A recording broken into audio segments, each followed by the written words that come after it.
Greetings, Spitz Planetarium users. This is Dan Zielinski of Jenks Planetarium, and this will be episode 8, Live Show Tips. The suggestion for this YouTube came from Bob Ferguson of Tulsa Air and Space Museum, my next door neighbors.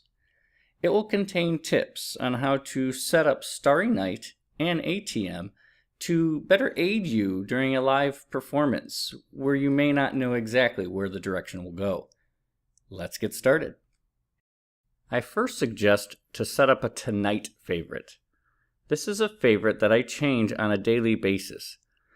The favorite has all the settings set for what I prefer for the live performance. But every time I load it up, I always go to the top. I change, in this case, July 11th to July 14th, and then I save it. This will ensure that all the settings for StarryNight are exactly where I prefer them for the live performance. The next thing I suggest is to create a live folder of favorites. This is a folder that's located right next to my Tonight favorite, but it contains all the favorites that are very commonly asked for. Planets are a big one. Also, any favorite from other shows that I just feel are very good for the live show, I have in this favorite. For example, here's Mars. Let me increase the size so you can see what would be seen on the dome. If they ask about Mars, I'm ready to show it. If they want to see the surface of Mars, I'm ready to show it. If you want to see Uranus, for example, it's already in this live favorites folder. This is a favorite I created that shows the tilt of Uranus compared to the other planets. Excuse the resetting of StarryNight there. Now, between, I can go back to tonight's sky, talk other constellations, get other questions, and maybe the next question's about dwarf planets. I have dwarf planets ready to go, showing the 5 dwarf planets. Go back to tonight. Maybe they ask about the lunar eclipse that happened just not too long ago. Ready to go with Dr. Bradstreet's great favorites about lunar eclipses. So this live folder just accumulates all the great favorites from other shows and other programs, but puts it in one place so you know exactly where it will be. The use of lists really helps out in a live performance. Say I'm in a typical live performance and I want to show a constellation. I can go to the display screen, right click on the constellation and find it in the menu, and there's Leo. I can do the same for Scorpius, find it, right click, find Scorpius. You can do the planets the same way. There's better ways, but the idea here is you could just point it on the screen and click. This, I feel, is long and very hard sometimes because it's not always easy to find what you need on that little tiny screen. So let me reset, go back to my tonight's favorite, and show you that lists are on here under favorites. You can create lists or custom list of constellations and other things to show. For example, I'm going to go to the spring sky list, which contains most of the common spring constellations. Click Leo. Leo is now shown. I'll go to the summer list. I can now click Scorpius. Notice that Leo doesn't go away. This allows me to show more than one thing. Mars and Saturn, of course, using the Find menu. And maybe asterisms. Asterisms are not something you can click on the screen and do. Well, now I have the summer triangle ready to go. I can go to the northern sky list and click on the Big Dipper. Again, an asterism.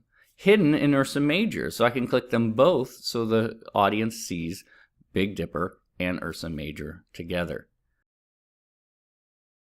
There is a limitation to the list function that I want you to be aware of. It can only be in the section where favorites are. If you check all the other sections like Starball, the Find, all these areas cannot be turned into the list. The only place that can be are the ones with the favorites. So unfortunately, you cannot have your favorites list and your list function up at the same time. Creating a list is very, very easy. Make sure that the favorites has been turned into the list. Simply hit Add. This will bring up a separate window. You give your list a title at the top. We're going to call this one YouTube. You then change this menu to Begins With, and you type in whatever you're looking for here. Let's start with Leo.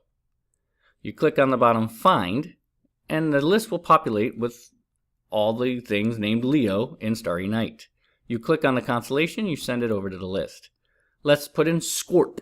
Again, you only need the first couple letters.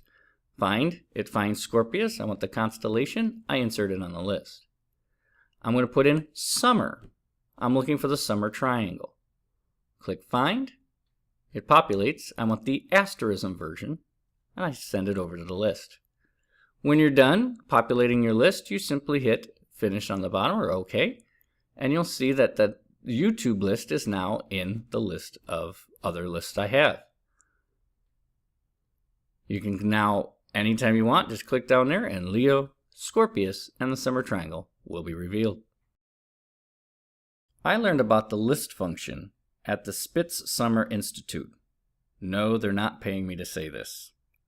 A special shout out to Kelly at the Virginia Living Museum, who just a few years back gave a great lesson on lists and list functions.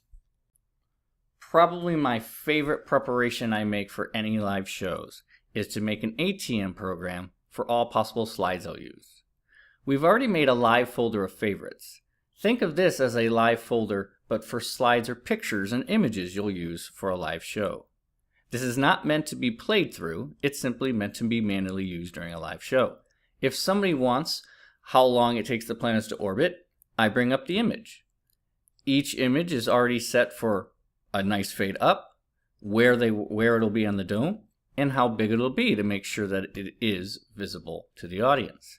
After that, I simply hit Execute, and then I cancel, because again, we're not running the show. When I'm done showing that slide, I have a slide kill command ready to go. It kills all the slides. Maybe next, somebody asks about the zodiac dates. They want to know what zodiac they are. I bring up that image. We discuss. I answer the question. I then kill that slide. Perhaps later we're talking about planets, and since the Starry Night does not yet have an image for Maki Maki, I have one prepared, ready to go. I execute. I show the latest image of Maki Maki, and then hit cancel. This ATM allows you quick access to a lot of the very common images that you'll use in a live talk.